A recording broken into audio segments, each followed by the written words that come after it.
Today's Earth Girl story is Kyla. Kyla is such a gorgeous woman. I had an incredible time connecting with Kyla as we sat down and talked about her journey with binge eating and healthy eating and all things body image and self-love. I think I'm in love. Her open discussion about her relationship with food and how this affects all women is so relatable, unfortunately. Kyla's passion for women to heal their relationship with food so they aren't restricted, obsessed, or consumed by food is what women need. What really resonated with me personally is that once we get over food and fall in love with our bodies no matter what, we can become so much more than our physical being. I think my favorite line of Kyla's is, "Women have way bigger things to do on this earth besides lose weight." Bam.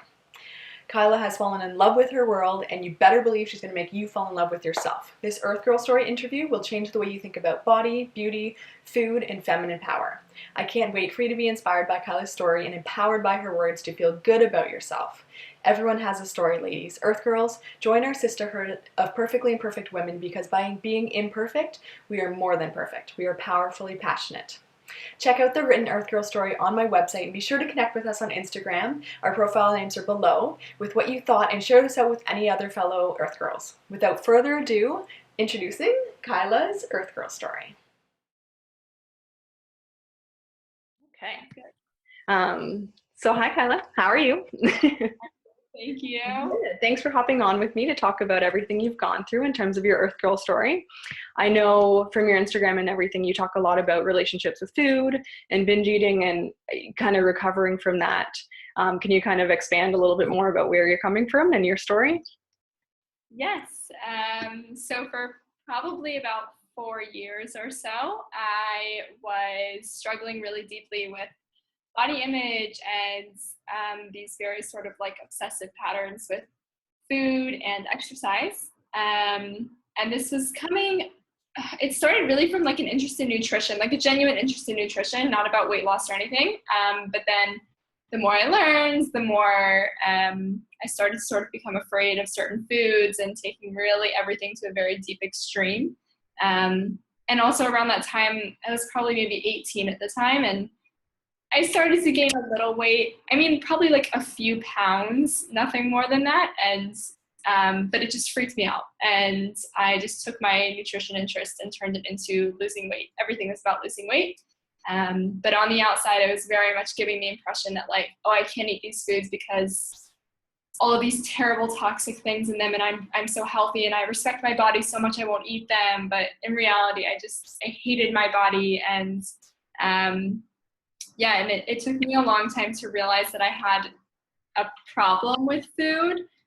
For a long time, I thought that it was just, oh, I have a willpower problem, and that's why I have these obsessive thoughts about food or something like that. And so after a while, all of this turned into binge eating. Like all of my restriction backfired, and I was binge eating almost every single day. And it was horrible. It was really painful, physically and emotionally, really painful to be binge eating. And eventually I hit a breaking point, and I hired a coach, and she helped me to heal my relationship to food and to find my worth outside of how my body looks, and to get a life outside of dieting. And it totally changed my world around, and something I'm still very much on a journey with, but now I'm coaching other women to do the same thing, and it's been really beautiful. Yeah, that's amazing. There's so many things, even just from that blurb, that I want to dive into with you. What time did you, because you said it was around 18 kind of that you started, going through the extremes in terms of nutrition, and then when did binge eating start happening for you? The binge eating was probably maybe when I was 20 or 21. Mm-hmm. Yeah. And it got really, like, probably like the last year of it, like right around when I turned 22, it was like all the time I was binge eating and like just constantly thinking about food. And that was around the same time that I hired that coach. Yeah. And then when did you realize that, I guess, why did you decide to hire a coach or do that in the first place? Because I mean, it's hard to do that, right? To admit you have a problem and to change what you're doing. Yeah. It took me a long time because, like I said, I didn't know that I had an actual problem for a long time. I kept telling myself like, oh, I think I have a vitamin deficiency, and that's why I'm binging all the time. So I thought like, oh, I'm just deficient in magnesium. So I take like magnesium supplements. Like and hoping that I would just magically stop binging. And like, I did all these things with different vitamins and stuff. Or just thinking like, maybe if I drink wine after dinner, like I won't be hungry, because sometimes when I'm drunk, I'm not that, it makes my appetite funky. And so I would like drink after dinner, like just absurd things. But anyway, No. I think, the last straw I remember very distinctly, actually. I was at my house, and I was living with a housemate at the time, and she had ice cream in the freezer, which of course I never kept these types of foods in the house ever. And I was eating her ice cream like out of the carton, and I was crying because my stomach hurt so bad because I'd eaten so much, like in whatever 15 minutes or something.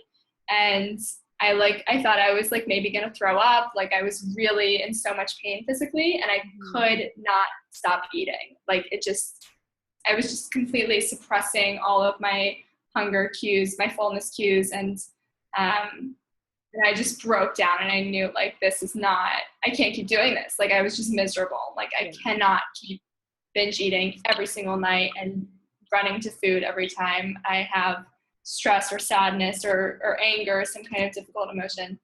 And I said, like, I don't care if I gain 100 pounds. I can't do this anymore. It's too painful. Yeah. I feel like everything you're saying resonates with so many women. And I mean, even for myself, because I've come from the point where I work as a personal trainer and an exercise physiologist. So I'm so like into and so surrounded by the body culture that you think you're doing it for the right reasons, and then it spirals out of control in terms of like, you think it's healthy and you're doing the right things, but then you realize this isn't actually balanced at all. And like the stress I'm gaining from the eating and my habits is way more than if I were to just eat that ice cream and enjoy it versus worrying about it all the time, right? So many women that I talk to, and I'm sure obviously that you talk to as well in your work, go through what you've gone through.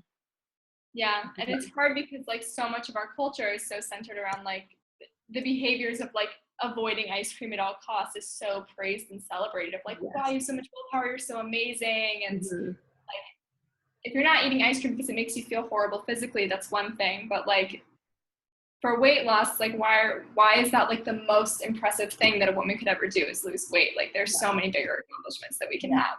Yeah. And the fact that it's like we put these women on a pedestal who are so skinny and have this ideal body and seem to have so much control over what they're eating, when really sometimes these people can be so unhappy inside, which is what you've gone through.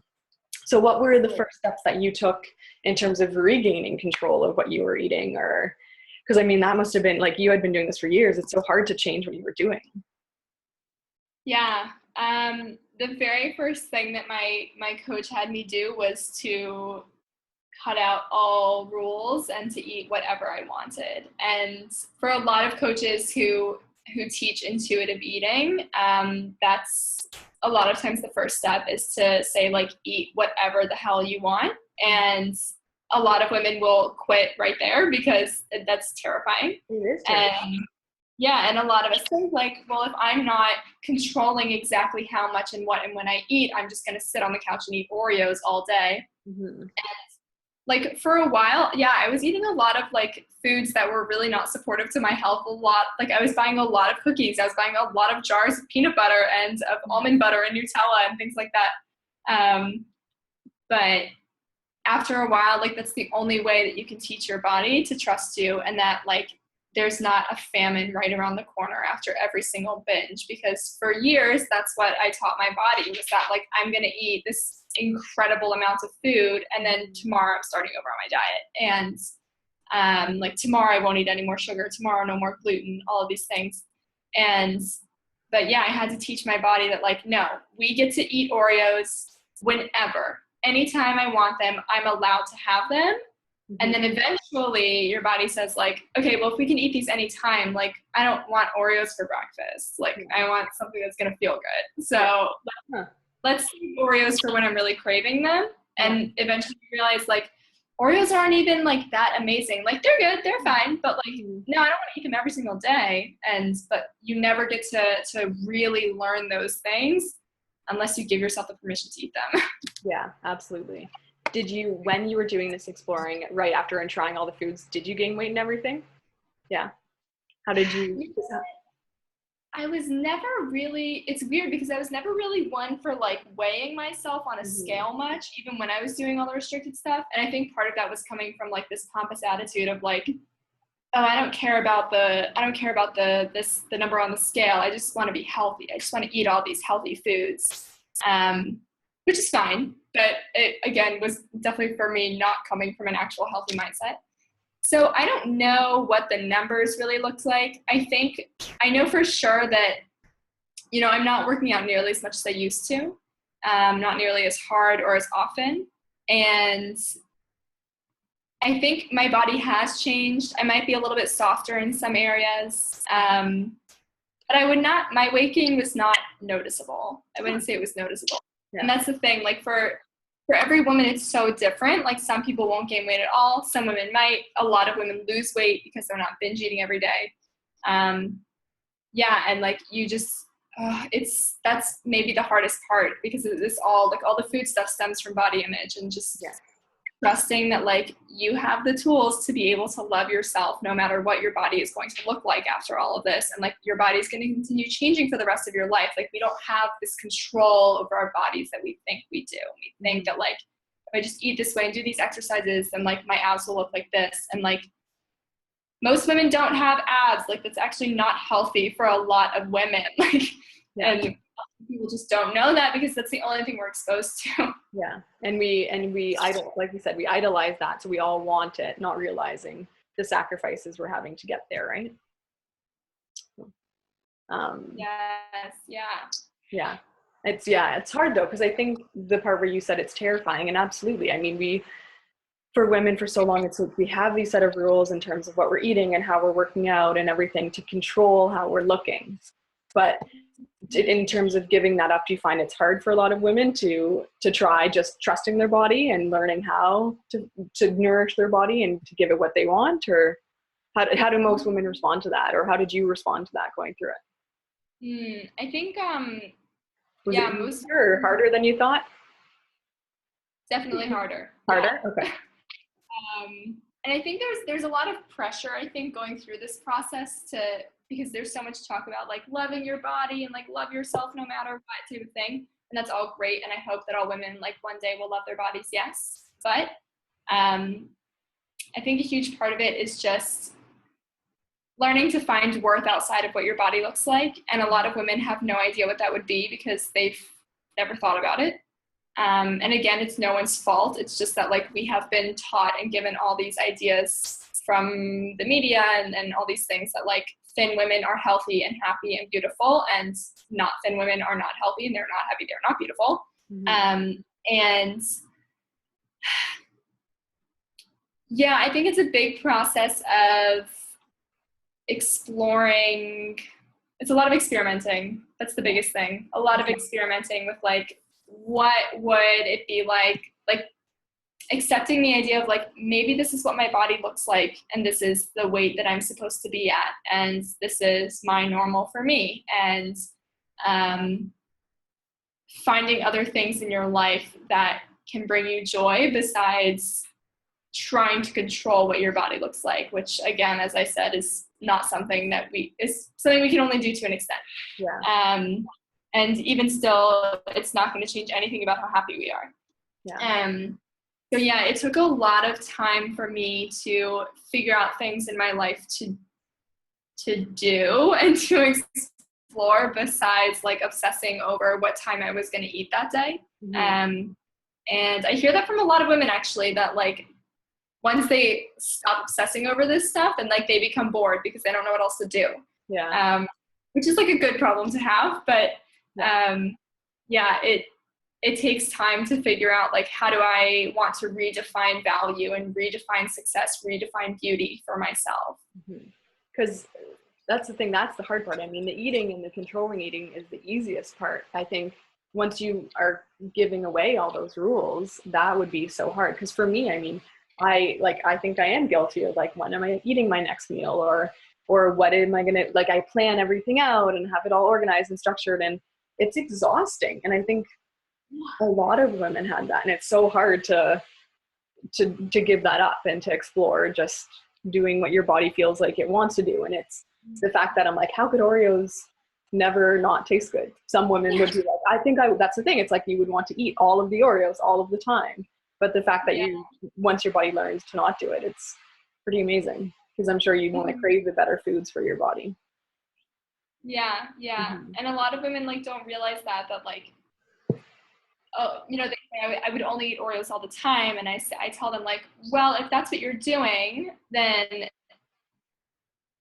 you're not actually listening to your body. No one's body wants to eat foods all the time. It's going to make it feel terrible. And so like your body does want these, healthy, I put healthy in quotes because that's a different meaning for everybody, but your body does want these like high vibration foods most of the time, and it does want to feel good, and like eating a whole package of Oreos in one sitting never feels good. So if that's what you're doing, it's not listening to your body. Listening to your body, you'll know when to stop. And that's, I would imagine, a very hard thing for women. It is. What was the lowest point, do you think, in your journey? Was it before you started doing the intuitive eating? Was it during the intuitive eating exploration? Probably before learning intuitive eating, for sure. A lot of moments of just like really pure body hatred, no matter what my body looks like. Like I was very strong, physically strong at one point. I was working out very often, and my body was like, I was ripped, and I hated my body. I thought like, why am I so fat? Like, why are these exercises not doing what I want them to do? And maybe I need to cut back this food and that food. And just looking back, it just makes me feel really sad that like I would talk to my body that way, and that I would be so unappreciative of my body, because my body, like I've been thinking about this a lot recently, that like our bodies owe us absolutely nothing. And yet keeping us alive in like a million, like literally millions of ways all the time, every day. So yeah, it's sad to think back and know that that's really how I felt about my body. I think probably during like the frequent binging, that was the lowest point of my whole journey. But while I was learning to eat intuitively, I think there were a lot of moments of realization of what types of things were leading me to binges, and why I felt that it was so important for me to control my body, because I didn't really know before.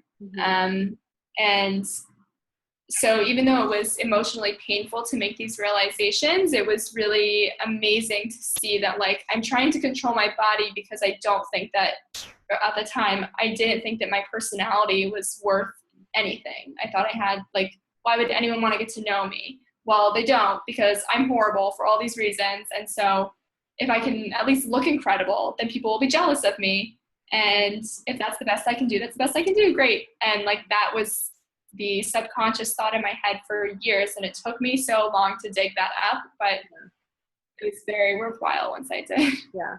Where do you think this all started? Was it just from gaining some weight kind of when you were in your teens, or was there, I don't know, is it culture, or how did it start for you? I think it all started like, and I think this is where a lot of it is for a lot of women, is like back when I was a little kid, like 3 years old, little kid, and just getting these messages. And I think this is a message that 100% of people receive in some way when they're young, is that I was not enough. I was not enough in some way. And that was what I internalized, and I needed to compensate for that somehow. And so I learned, like in my particular case, I learned that I was not relaxed enough. Like I was too emotional. And I think that like that was a huge realization for me with binge eating, because I realized like the binges, like they suppress the emotions, like they literally push down everything that's trying to bubble up. And and like, well, of course, if I think I'm too emotional, then any emotion is going to trigger this need to like absolutely not deal with it. And to think that there's something like really wrong with me for having intense emotions. And so Yeah, I think a lot of it just stems from our childhood, and it just intensifies as we get older. Yeah, I agree. Did you have a support system going through this? Were you kind of alone figuring this out? I know you said you have a coach, but in terms of family or friends or anyone, did you have anyone or? You know what? I chose to keep it really to myself, which is fine. I think like for me at the time, that was probably the best choice. I didn't even tell my family that I had been struggling with this for years until like I was already past it. That was when I like came out to my family about it. And yeah, I think, everyone's different with it. One thing that was helpful for me was that my coach has like a Facebook group for women who are doing like one of her courses. And I never really like participated everything that was being posted there. And I think if I had participated, it would have been very helpful, but I felt like too nervous at the time. Yeah. But yeah, that was really important for me to be a part of a community, even if it was a virtual community of women who were dealing with the same things as me, to know that I wasn't alone. It was a huge shame destroyer, which is so important with this stuff, with food and body image. It is so shame-packed. And to know that like, oh my God, I'm not the only person on the earth who feels completely out of control around food. And like, you really think that you are when you're dealing with this stuff. Like, I am insane. I need to get this under control. Yeah. And to know that like, oh my God, like all women are dealing with this. Like that was so shocking to me. It's like all women, like I really do believe almost 100% of women have at least a little bit of a messed up relationship with food and body. And it's just crazy. Like, oh my God, how are we all walking around dealing with it? No one's talking about it. I know. And it's opening that conversation, because knowing that you think you're alone, but when you talk about it and seeing so many other women go through it can help. Oh my God, it opens up the conversation. It helps so many more women, which we all need. Yeah. What did people think when you changed to intuitive eating, or to change to without the rules, without everything? Did people comment? Did they say anything? Or what was the reaction from people? Yeah, it's funny because I was, for a while, for about 5 years, I was vegetarian. And for one of those years I was vegan. And it was especially during that year of veganism that was very intense about it, like very preachy, and very much kind of followed like that vegan stereotype of like, always talking about my veganism and stuff. That's really me. And yeah, and once I stopped being vegan, a lot of people were like, oh, so like, what do you eat now? And I'm like, well, I eat meat sometimes. Like, I don't crave it that much, but when I do, I eat it. And like, I'll sometimes have dairy, and I'll eat eggs a lot. And they're just like, so now you're just you're a meat eater now? And this wasn't even coming from like vegetarian friends. These were just like any of my friends, and just saying like, wow, like almost like I had been stripped of my identity. And that was something that was really concerning for me at first too, because I didn't want to be stripped of my identity. That like I was the fit girl. I was like the vegan fit girl. And now like I'm going to do just yoga. Like I'm not going to do cardio anymore because I actually hate running. And like it was like scary to me of like, well, what will I be? And again, I think it's a big part of like learning to find out who you are beyond just this person who's on a weight loss journey. And learning to pursue other things in your life, things that really bring you joy. And maybe some of those things are nutrition. Maybe fitness is in there, and that's awesome, but like it doesn't have to be. Yeah. Especially in the enjoyment and doing things for the right reasons, right? Because a lot of people feel chained to doing some things, and they do running because they feel like they have to, right? And really not enjoying any of it. Yeah. And there's like so many ways to have movement in your life that don't involve running. If you enjoy running, great, do it. But like, there's just no need to do things that you don't want to do. Yeah, I agree. I was just actually talking to someone before you, a client of mine. I was like, like she loves doing like hip hop dance classes, like that kind of stuff. I'm like, dude, if that's what you love, like go do that. Like, don't feel like you need to run or do yoga or anything that you feel like you need to do in order to be healthy. There's so many things that bring you joy, and do those things, right? So I Yeah. love that, Yeah. you include that in kind of your discussion with women. Do you feel as though you've changed going through all this? Like, what were you like before compared to now, I guess? I'm sure Yeah. you changed. Yeah. Huge change, huge Yeah. changes. Wow, I think probably one of the biggest things is that I'm just so much more compassionate towards myself now. Mm-hmm. And I found that like the common denominator with a lot of this work, with a lot of the women that I work with, is that these women, they don't want to have a relationship to themselves. And that's what this work requires, is that you stop ignoring your needs, you stop ignoring your body, you stop ignoring all these messages from society, and you get to know who you are, and you build your life around your needs, your desires, your joys. And a lot of women, and myself included for a while, are like, I don't give a shit. I just want to be thin. And like, that's really, and because we think like, well, once I'm thin, I'll be happy. So like, who cares about all this other stuff? Like, I'll be happy eventually once I'm thin. Mm-hmm.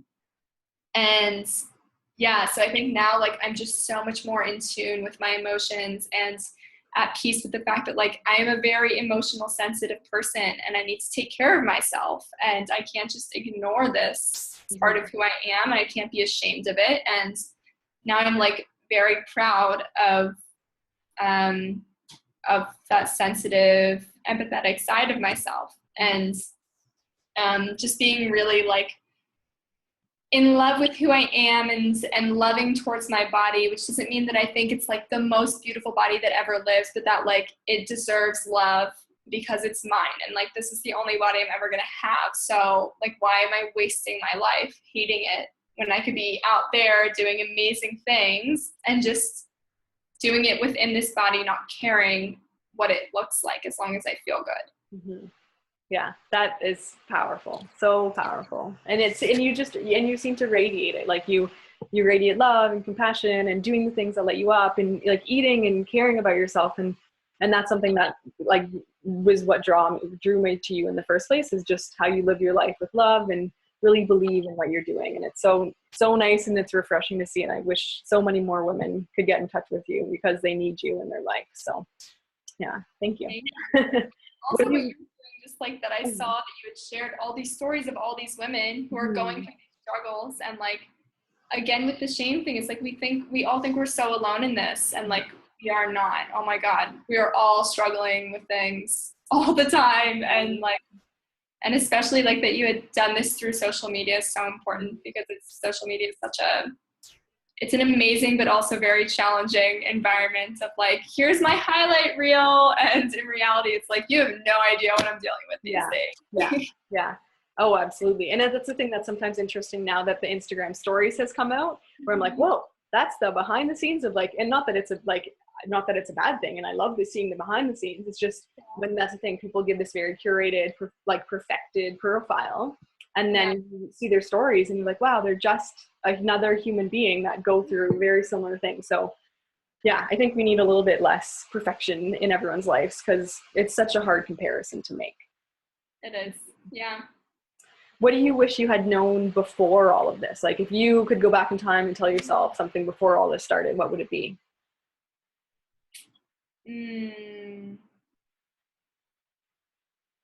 I think two things. Probably one, that I'm not alone. That would have been a big help to know earlier. And probably that like I have all of the tools that I need to be the person that I am. And yeah, I think there's just so much fear of like letting go of, again, that fit girl identity, and of being something besides that, and saying like, well, I don't know how to do that. But like, we do know. It's just like a lot of our intuitive knowledge is covered up by like bullshit messages. And yeah, just having to peel back those layers, and the intuition is there, but just trusting that like, you'll know, you'll be okay. Yeah. Easier said than done sometimes, but that's why you need to hear it. Yeah. And if you were to tell yourself something that when you were at your lowest moment or in the midst of all the struggles, what would that be? Mm. Would it be different than what you would tell yourself at the beginning, or would it be along the same lines? I think it's probably some messages of love and care, and Mm-hmm. it was very much, those were not things that I really felt towards myself. It was more like I'm a problem to be fixed, and like I'm like a project to be worked on type of thing, but not necessarily like I'm gonna take care of myself where I'm at. Mm-hmm. And just really thinking of myself as if I'm like my own daughter type of thing, and like how would you take care of your little daughter? Like you would cuddle her, and you would make sure that she is safe and secure at all times, and that she's comfortable and she's not ashamed of who she is, because like how terrible is that if a little girl's ashamed of who she is Yeah. already? And Yeah. And it's like the love. yeah, to know that like, Yeah. Yeah. And yeah. the love, no matter what. It's like, if you were if you had a daughter, and I'm hopefully when we have daughters or whatever, maybe one day, is that you want them to know that no matter what, you love them, I'm sure, is what they want to know. No matter what they look like, what they're doing, what happens to them, is that, but yeah, there's always love there. Yes. Why do you want to share your story now? Because you've been doing you've started doing this. So what's compelled you to, start sharing your story and everything? I think because I am so exhausted from seeing women just tear themselves down because of how they look, and to think that like the most valuable thing about them is their body. And just so many women like giving into these stupid bullshit messages about like needing to be thinner, and like, God, women are just so powerful. Like sisterhood has been, and femininity have been like huge areas of exploration for me throughout this whole journey. Like I did not identify with femininity at all before. Like I wanted to be like this strong, like tough bitch type of girl. Mm-hmm. And that's not who I am, and it never was, but that's what I wanted to be. Yeah. And just this understanding, like women are so powerful when we come together and like express who we are and let go of these layers and support each other and empower one another. Then like oh my God, amazing things happen when women come together in this way. Mm-hmm. And when we're able to support ourselves in that way as well, and understand that like women have way bigger things to do on this earth besides lose weight, and besides eating healthy, and besides explaining to everyone why you're bloated today. Like it doesn't matter. Like there's amazing stuff going on that we all need to be a part of. And like this is what I want for women. I do not want us obsessing about this stuff anymore. Yeah. Oh, I totally agree. When and how did you become comfortable sharing your story? Because I know you said at the first place you didn't even tell your parents that you were going through this. So when, like, how did that change for you?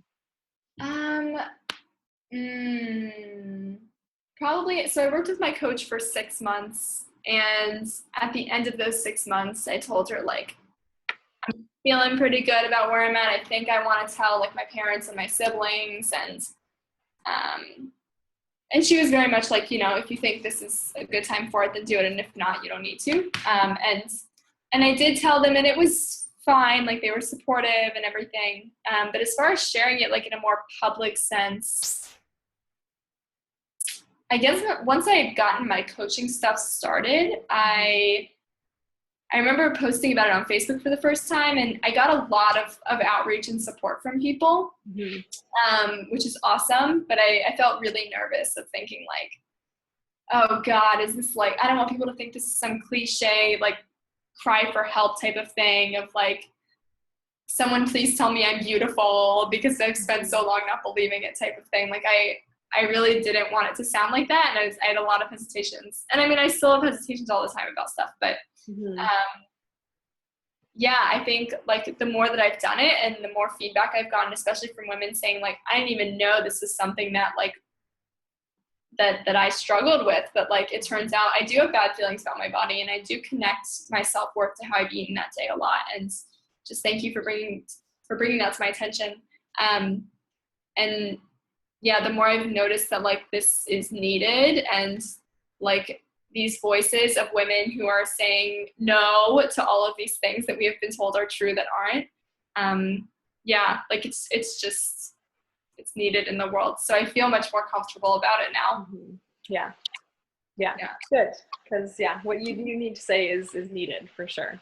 And it's scary still. And like, I still am scared sometimes. I'm more comfortable talking about these things sometimes with strangers who understand and have been through, not knowing that there are people in my own life who it's scary for me to open up, and like, I've always put on a front of another type of person. But then when I do talk about it, they're like, oh, I totally know exactly what you're talking about. So, and that's, it reminds you and reminds me of why we're doing these things, is because we know we're not alone, and we want to help more women know that they don't have to feel alone going through it. So it's really exciting. Absolutely. What are you most excited or grateful about today? Changing topics. I've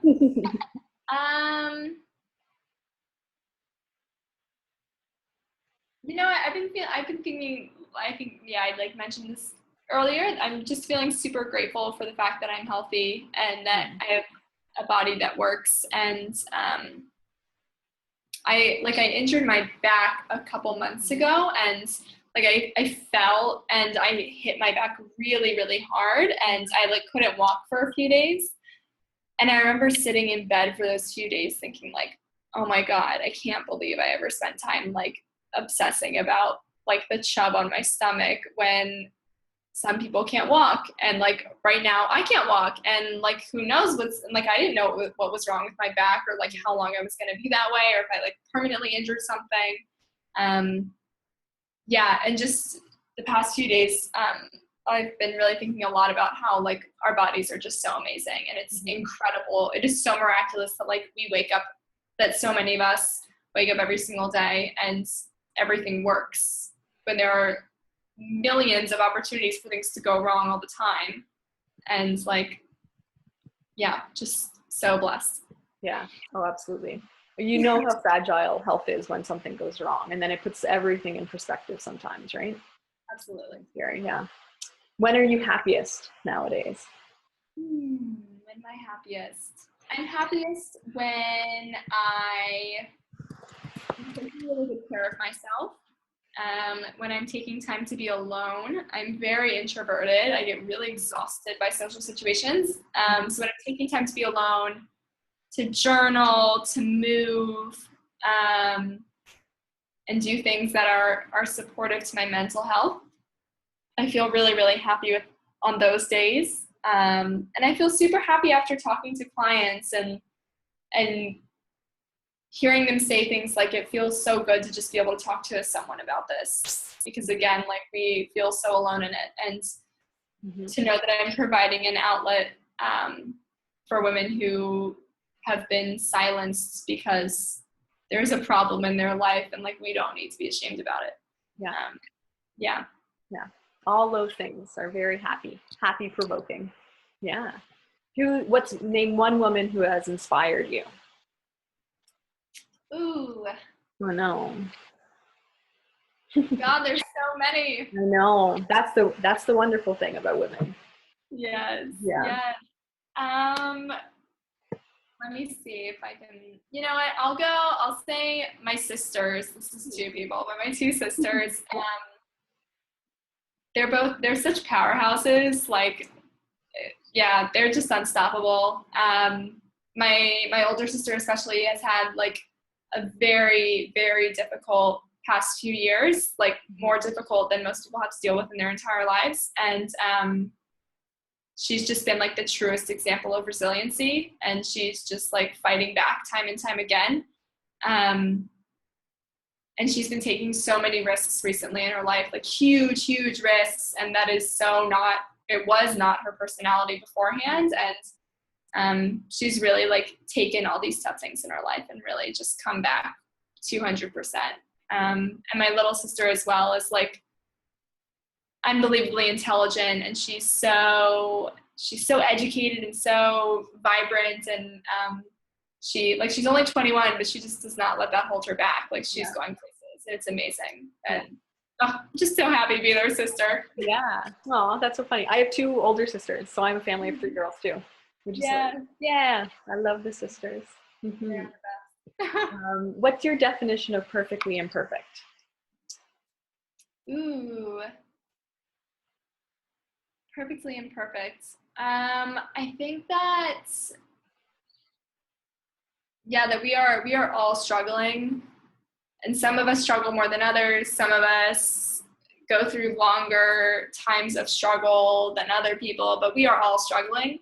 Mm-hmm. And life doesn't feel perfect in that way, that we have shit that we all have to go through. Mm-hmm.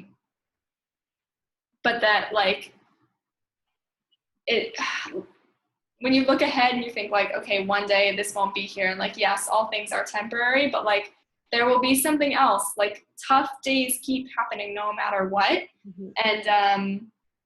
And that is what's perfect about life, is that, like, we get to be happy right now, because, like, things don't always become infinitely easier. And yeah, there's just a lot of beauty to look at right now, even though things are tough sometimes. Yeah, absolutely. What's your definition of powerfully passionate? Powerfully passionate. Mm-hmm. Someone who is not inhibited about how passionate they are about things. I think maybe this is only true for me, but I become very shy sometimes about, like, how passionate I am about, like, feminism or women's empowerment or body positivity or something. Like, I don't want people to think I'm too annoying or that I'm, like, too crazy about it or something. Like, I'm always afraid of being too much. Yes. But yeah, like, when you can really commit to, like, just being as passionate as you are and not being concerned about, like, who it might offend. Yeah, that's power. That is awesome. I think I love what you said there, because women, I feel like, are so constantly, I think it's like shushed for being too much of anything, for being too loud, for speaking without raising their hand, for crying, or you know what I mean, like feeling too much or caring too much. And the fact that that's what we need in this world is for people to come alive and to care too much, because nothing's going to get better or change unless, you know, people are passionate about things. Yeah, so, absolutely. Very well. What do you want women to take away from your story? If there was kind of a message you wanted to share with all women, what would it be? That all women inherently deserve to feel amazing in their bodies, and to feel comfortable and content and at peace with who they are. Mm-hmm. I think, again, with just the idea that, like, one day we'll reach a there, and that, like, when I'm thin, I'll be happy type of thing. It's that, like, we all deserve to feel good now, and that you don't have to wait to be thin to be happy. You don't have to delay deserving happiness until you reach a certain state. Like, you deserve to feel good now. Mm-hmm. Mm-hmm. Why do you feel as though we're not alone? Because I know we talked about how you're not alone. Like, why, I guess, or because, like, of course there's like social media and the internet and everything that's connecting us and showing us that, you know, there's people going through all kinds of things. But, like, really driving home the message that, like, if you're a human, you are dealing with things that are difficult and that are sometimes impossible. And it's sometimes really easy to feel like, oh yeah, of course everyone struggles, but I'm struggling worse than everyone. Or, like, this breakup I'm dealing with is worse than everyone else's breakups, and all kinds of things. And just knowing, like, every experience you've ever had, someone else has also had in equally as difficult of a degree. And that, like, there have been thousands of people that have survived the same thing. Mm-hmm. And, like, you'll get stronger because of it. Yeah. And there are always common threads to what people have gone through. I mean, even though everyone has their unique experiences, it's the fact that, like, one person may seem to have it worse, but that doesn't matter. It's like we're all going through what we all go through, and we can all get better and stronger, like you said, together. So yeah. So I kind of have, I guess, 2 wrap-up questions. Is there anything you want to give as, like, final parting pieces before we ask how for women how to connect with you? Yeah. Ooh. I know. You said so many golden pieces of, wisdom here, but just in terms of if there's anything you kind of like, oh, I wish I said that. Is there, anything you think you want to say? Yeah. Ooh. Let me think here. I think that it is possible to, well, I guess I've already said this, but I'll say it again because it's important. It is possible to love yourself no matter what you look like. And that, like, I don't have the abs that I used to have, but I feel 100,000 times more beautiful and sexy and confident than I ever have. And it has nothing to do with the way that I look. It's just how I've learned to redefine beauty and redefine my own happiness and what things make me feel beautiful in my life. And just God, all women deserve to feel so good because we're so awesome. Mm-hmm. Absolutely. Yeah. And then what's the best way for women to connect with you? Is Instagram or your website, your new website that's going to be launched soon, or my website is a great place to connect with me. It will, there's something there, but there will be a lot more there on Monday. So yeah, that is kylasw.com. Perfect. And my Instagram, I like to play on Instagram a lot. So that's a really good place to find me. And that is Kyla Sokoll-Ward. And hopefully that can be written out somewhere because my name is very... Yeah. No, I can totally write it out. Yeah, for sure. And that's the best place. Yeah. I'm on Facebook a lot as well, but Instagram is my favorite. Instagram is safe. Awesome.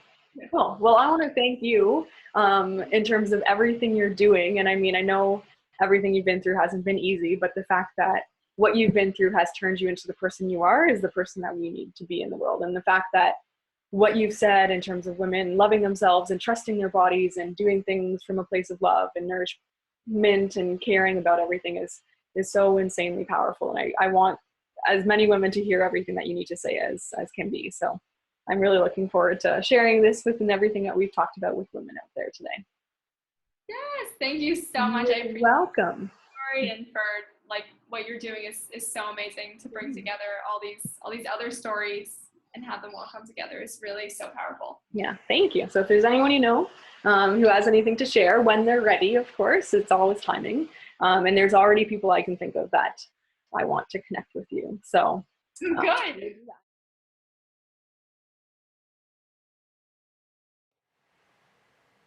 Right? Love, love, love, love, love. Thank you, Kyla, so much for sharing your story with us, for being vulnerable and embracing your flaws in the first place. I know because I've worked in the fitness, nutrition, and the wellness field that what you said has really had an impact on me because I've gone down the same slippery slope. You live differently because of everything you've been through, and I will now because of talking to you. And I know I'm not the only woman that you've inspired with your Earth Girl story. We are so grateful for all that you do, Kyla. Now, Earth Girls, what do you think? Who here has been like Kyla? What did she say that resonated with you? Let us know through our Instagram. Here are usernames. We are here for you and want to hear from you. Until next time, we are in this together, Earth Girls. You are not alone. These stories are here to empower you to unearth yourself so you live powerfully passionate. Fall in love with your core, fall in love with yourself, and fall in love with your world. Brave love, brave life.